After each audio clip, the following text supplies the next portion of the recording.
Rochester clambered up onto the sofa next to me and rested his head on my lap, as if he were sharing the weight of the world with me. I stroked his golden flanks and told him what a good puppy he was, and he snuffled against my hand. My golden retriever was 5 years old, though we didn't know his exact age or birthday because he'd been a rescue. In his way, he'd rescued me too, because I was in a bad place when he came into my life. Looking back, he was only one of those who'd stepped in when I needed someone. The most recent, of course, being my girlfriend Lily, who came toward the sofa and surveyed the situation. "Not much room for me, is there?" she said, her hands on her hips. "We'll always make room for you." I shifted a few inches toward the arm of the sofa and reorganized Rochester's 80-pound bulk so Lily could join us. She was a shapely woman, though not quite what my father would have called zoftig, just enough curves to satisfy me, auburn hair in a loose curl, and a smiling mouth perfect for kissing, which was what I did as soon as she settled. I was a couple of inches taller than she was, but sitting together like that, our height difference didn't matter. Rochester sat up in the space between us, staring at us as we kissed, and I had to pull away and rub under his chin.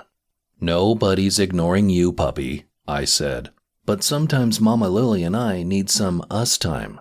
She scratched under his belly and he opened his mouth wide in a big doggy grin. We were chilling like that when my phone rang with a call from Hunter Turkell, an attorney in the small Bucks County town of Stewart's Crossing where we lived. I was surprised because it was 8 o'clock at night.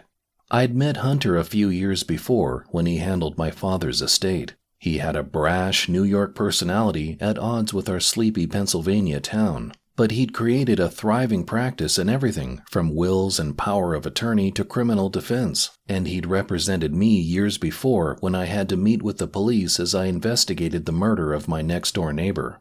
"Hey Steve, how's the hacking game going?" he asked. His voice was so loud that Rochester perked up his ears. Lily got up and went over to the dining room table where she opened her laptop.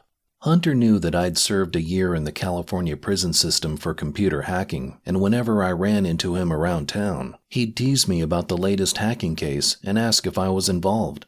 I didn't appreciate being reminded of the past I'd worked so hard to put behind me, and even though I understood that was his awkward way of maintaining a friendship, vague as it was, I did my best to shut down any questions. "Listen, Hunter, I don't do that stuff anymore, and I'm tired of you bringing it up." I was about to hang up when he said, "Steve, wait, I'm sorry. I know I go overboard sometimes." "You do." "But I need your help, and I don't know anyone else I can ask." "My help with what?" "I took on a new client. Maybe you've heard about her in the news. The Black Widow of Birch Valley." "I've heard of her," I said. "Margaret something, right? Aren't they saying she killed 3 husbands in a row?" "That's what the press is pushing, but right now she's just accused of killing the last one, a bum who died when the brakes failed on his motorcycle." "And what does this have to do with me?" "She insists that the bum had a lot of bad shit going on, that he was always emailing people, though she never saw any of the messages.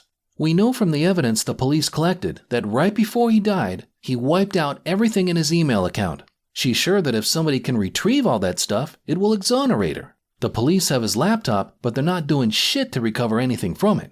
I need somebody who can go into his email account and get back everything he deleted." "There are companies that can do that," I said. Rochester sniffed at the hand holding the phone, and I scratched him behind his ears with my other hand. "And they'll charge through the nose," Hunter said. "I took this case pro bono because I believe Peggy's innocent." "Peggy? I thought her name was Margaret." "Yeah, that's her legal name, but I used to see her dance at Club Hot back when I was going through my divorce, and she went by Peggy then." "Come on, Hunter. You're lusting after an exotic dancer who's already killed 3 husbands?" Rochester butted his head against my leg. I didn't know what he was trying to tell me. Should I be nicer to Hunter? Get him off the phone? I gently pushed him away. "I'm not lusting after her, Steve. She's a good lady who's had a rough life." "She told you that while she was giving you a lap dance?" "You know what? Forget I asked. I'll find somebody else. Somebody with a shred of human decency." He must have been on a landline because I heard a bang through the phone as he hung up.